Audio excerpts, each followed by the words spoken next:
ওং স্থাপকায় চ ধর্মস্য সর্বধর্মস্বরূপিণে অবতার বরিষ্ঠায় রামকৃষ্ণায় তে নমঃ। ঠাকুর মা ও স্বামীজিকে আমার ভক্তিপূর্ণ প্রণাম জানিয়ে আজ পাঠ করব পরম পুরুষ শ্রী শ্রী রামকৃষ্ণ, পর্ব নম্বর ৫১। দেবেন্দ্রনাথের ডান হাত কেশব সেন, চমৎকার চেহারা, সৌম্য প্রশান্ত ওজপূর্ণ, মুখশ্রীতে ঈশ্বর বিশ্বাসের লাবণ্য মাখানো, কণ্ঠস্বরে যেমন ভক্তির মধুরতা তেমনি প্রতিজ্ঞার তেজ, দার্ঢ্য আর দীপ্তির সমাহার, বাগবজ্রে বংশীধ্বনি, চমৎকার বক্তৃতা দেয় কেশব। যেমন ইংরেজি তেমনি বাংলা, প্রথমে ইংরেজি, শেষ দিকে কেবল বাংলা। সে বক্তৃতার কি বর্ণচ্ছটা, কি বিন্যাস চাতুর্য! যে শোনে সেই তন্ময় হয়। সত্যপথের ধ্রুবজ্যোতিটি চোখের সামনে জ্বলতে দেখে। দেশ তখন ভেসে যাচ্ছে মদে, খ্রিস্টানিতে, ইংরেজি আনায়।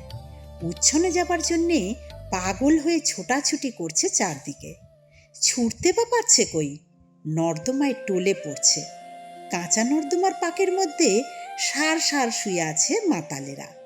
ধাঙরদের ঝোড়াগুলোকে মাথার বালিশ করেছে, যেন এক একজন কত বড় বাহাদুর। পাহারাওয়ালা এলে বলছে, এ বাবা, নর্দমায় মিউনিসিপ্যালিটিতে আছি, পুলিশ জুরিসডিকশনের বাইরে, টিকিটিও ধরতে পারবে না। সধবার একাদশীর নিমচাঁদ বলে, সেকালে ভূতে পেত, একালে আমাদের মদে পেয়েছে। ব্রান্ডির নাম বোতল চারু হাসেনি। আমি তাকে ছাড়তে পারি, কিন্তু সে আমাকে ছাড়ে কই? যদি রাইম করতে চাও তো মদ খাও। সে যুগে মদ না খাওয়া মানে শিক্ষিত বলে কোলকে না পাওয়া। যে কলেজ থেকে বেরিয়েছে পাশ করে, তার নাম ডোবানো। স্বনামধন্য রামগোপাল ঘোষের ভাগ্নে গ্র্যাজুয়েট হয়েছে, কিন্তু মদ খায় না। ঘোষমশাই দুঃখ করে তাকে বলছেন, তুই মদ খেতে শিখলি না, তোকে আমি সমাজে বার করি কি করে? প্যারীচরণ সরকার সুরাপান নিবারণী সভা স্থাপন করলেন। মোদির আর শ্রোতব্য বন্ধ হয় না। নিমে দত্ত বলছে, ও সভা যদি তরায় না নিপাত হয়, আমি নিপাত হব। বড় মানুষের ছেলে বেটারা এক একটি করে সভ্য করবে, আর আমি ধেনু খেয়ে মরব, এ হতে দেব না। এক বেটা বড় মানুষের ছেলে মদ ধরলে ১২টি মাতাল প্রতিপালন হয়। গিরিশ ঘোষ মদ খায়, তা নইলে নাকি তার নেশা হয় না। ঠাকুর বললে, খা না, কত খাবি, কত দিন খাবি? শেষে যখন তোকে সে নেশা ভগবত নেশায় পেয়ে বসবে, তখন মদ কোথায় পড়ে থাকবে টেরও পাবি না। সে নেশা মদের চেয়েও দুর্মদ। সে নেশাই সর্বনাশের নেশা। তাছাড়া আরেক লক্ষণ, শিক্ষিত সমাজ সদল বলে সাহেবিয়ানার মেসোহেবি শুরু করে দিয়েছে। গায়ে বিলিতি খেলাত, মুখে বিলিতি বকুনি, যা কিছু ইংরেজি, যেমন কিছু সাহেবি, তাই ওট বোস মক্স করো, ইংরেজের পায়ে দেশ বিকিয়ে দিয়েছে। ভাব ভাষারও বিলিয়ে দাও। নিমে দত্ত বলছে, I read English, right English, talk English, specify in English, think in English, dream in English. সেখানে ঠাকুর এলেন খাঁটি দেশি বাংলার জয়ধ্বজা উড়িয়ে। বললেন, চারদিকে বড় গোলমাল, কিন্তু গোলমালে মাল আছে, গোল ছেড়ে মালটি নেবে। ঠাকুর যেমন আপনি অকপট, তেমনি ভাষাও অকপট। বললেন, ৩টে স হয়েছে, কেন বলতে পারিস? তালব্যস্ব, মূর্ধন্যস্ব, দন্তস্ব। এই ৩ স কেন? এই ৩ স্বর মানে হচ্ছে স স স, মানে সহ্য কর, সহ্য কর, সহ্য কর। যে কোনো কাজে হাত দিস, বসিস, যে কোনো সাধনায় সহ্য করতে হবে। সহ্য না করলে সিদ্ধি নেই। এই সওয়ার বা সহ্য করার উপরে জোর দেওয়ার জন্যেই ৩টি স হয়েছে। বলেই একটি ছন্দ গাঁথলে, যে সয় সে রয়, যে না সয় সে না সয়। আগে লোকে বলতো উপমা কালিদাসস্য, এখন দেখেছ উপমা রামকৃষ্ণস্য। তারপর পোশাকটি দেখো, একদিকে চাঁদনির সাহেব, আরেকদিকে বাগবাজারের বাবু। বাবুর বর্ণনা দিচ্ছে নিমচাঁদ।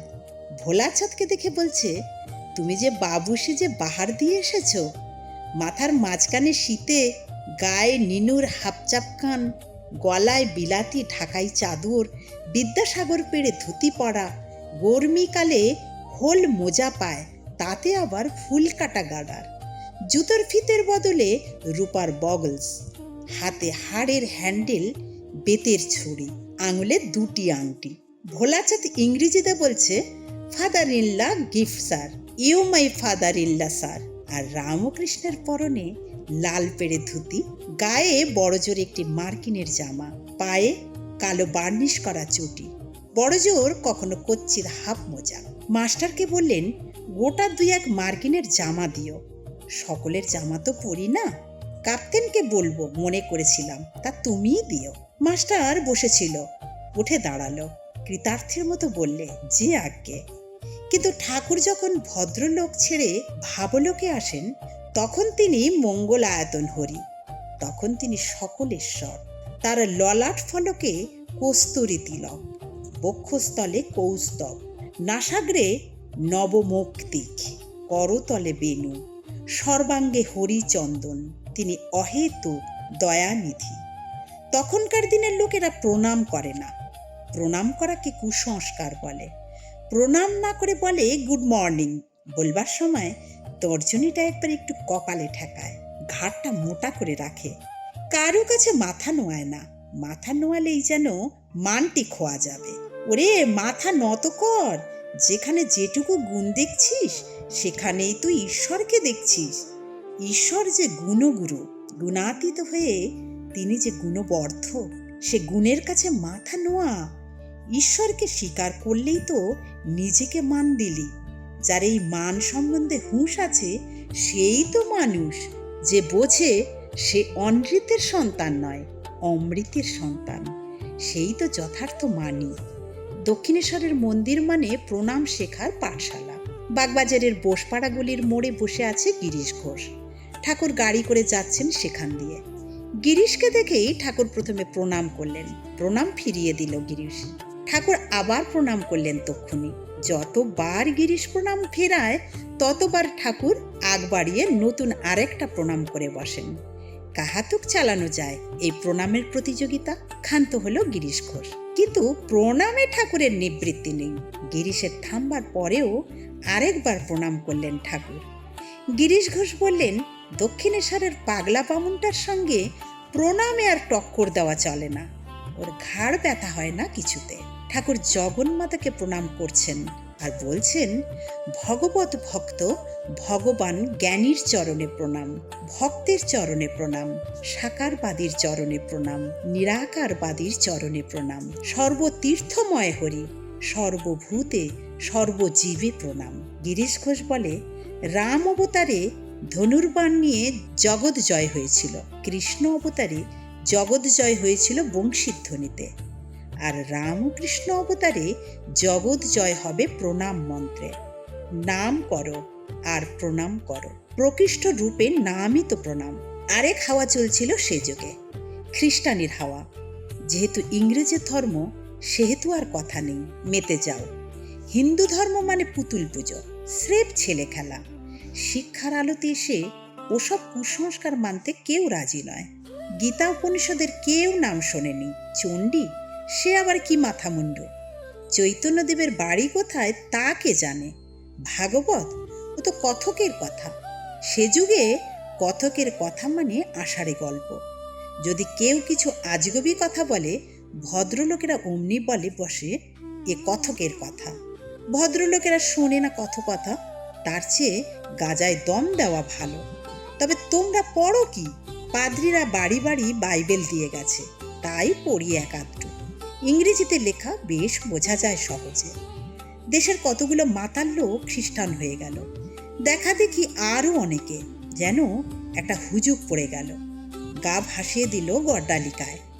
বাঙালির পাদ্রীর দল বেরুলো গলির মোড়ে, হেদোর ধারে, কেষ্টবন্ধের গির্জের কোণে।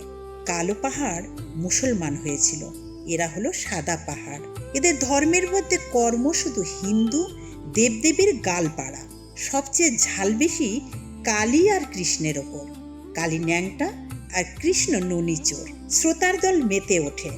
এক কথায় বাপ্পিতে মোর ধর্মকে নাকচ করে দেয়। হিন্দু ধর্ম একটা কুসংস্কার। ৩৬ রকম জাত মানে, স্ত্রীলোকে আর বাসন কোসনে তফাত রাখে না। পালকিতে বসিয়ে পালকি শুদ্ধ জলে ডুবিয়ে গঙ্গা স্নান করায় মেয়েদের। যিনি অনন্ত তাকে কিনা নিয়ে এসেছে ঘটে পটে মাটির ঢেলায়। আর দেবতাও একটি দুটি নয়, ৩৩ কোটি। অত হিসেব সামলাতে পারবো না। পাদ্রির কথাই ঠিক, ঈশ্বর এক আর নিরাকার। আর ঈশ্বরের অবতার যীশুখ্রিস্টই একমাত্র সমর্থর্তা। গির্জের খাতায় নাম লেখাতে লাগলো দলে দলে। যেহেতু খ্রিস্টান হলাম সেহেতু সাহেব হয়ে গেলাম, তাই নিয়ে এসো মদ, নিয়ে এসো নিষিদ্ধ মাংস। একেই বলেছে জাত মারলে পাদ্রি এসে প্যাট মারলে নীল বাদরে। এখন এর উপায় কি? সব যে যায়। রামমোহন নিয়ে এলেন বেদান্তের বাণী। দেবেন ঠাকুর তাকে সংহত করলেন ব্রাহ্ম ধর্মে। আর কেশব লেগে গেল প্রচারণায়। বক্তৃতা দিয়ে ফিরতে লাগলো। শুধু বক্তৃতা নয়, বার করলো একাধিক পত্রিকা। উন্মার্গগামীরা একটু থমকে দাঁড়ালো। খ্রিস্ট ধর্ম আর হিন্দু ধর্মের মধ্যে একটা আপোষ ঘটালো কেশব সেন। মূর্তি দূর করে দাও, নিয়ে থাকো ভক্তির ভাবটি। যিশুবিহীন যিশুর ধর্ম গ্রহণ করো। তুলে দাও জাতিভেদ।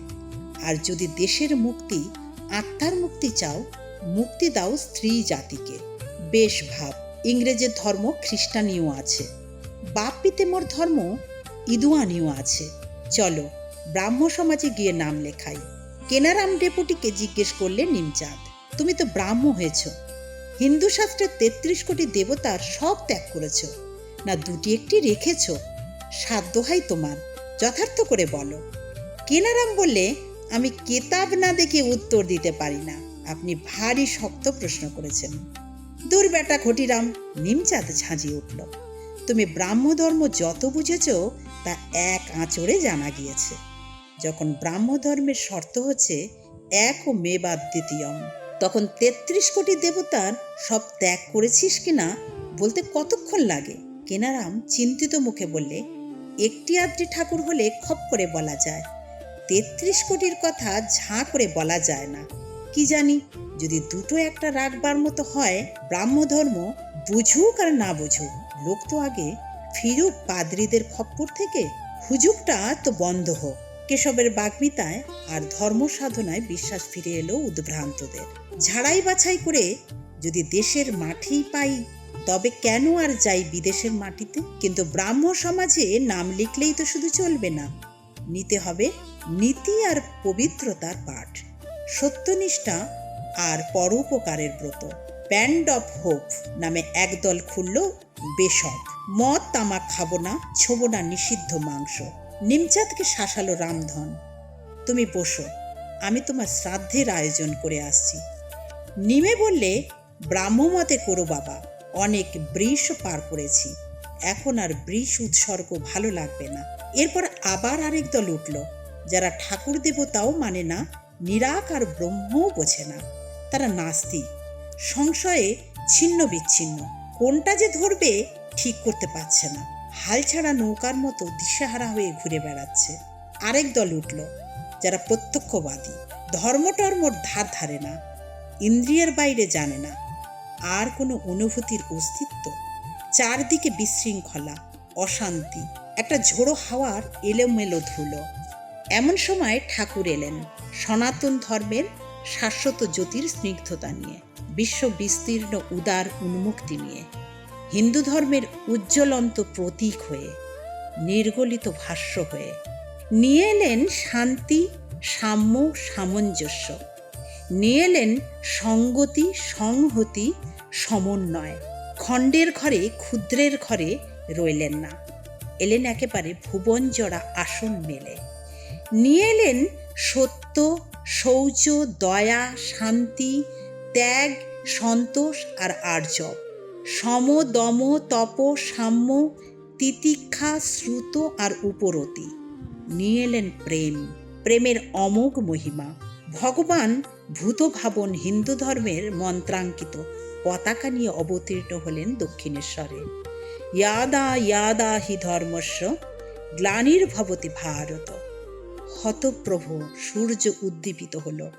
ঠাকুর মৃতদেহে নিঃশ্বাস সঞ্চার করলেন, ক্রমে ক্রমে সঞ্চার করলেন আশ্বাস। তারপর সকলে বিশ্বাসের বটপত্রে ভেসে ভেসে চলল, ভেসে চলল সেই অমৃতের সমুদ্রে। দক্ষিণেশ্বরের দুর্গম অরণ্যে সরল একটি ফুল ফুটেছে, কিন্তু লোকে তার গন্ধটির খবর পায় কি করে? ফুল তো ফুটলেই চলে না, চাই গন্ধবহ সমীরণ। যে বলবে দেখো কেমন ফুল ফুটেছে, আর শোনো আমার সঙ্গ ধরো, দেখবে চলো কোথায় ফুটেছে এ ফুল। আমি নিয়ে এসেছি সেই কাননের ঠিকানা, কেশব সেনই সেই গন্ধবহ সমীরণ।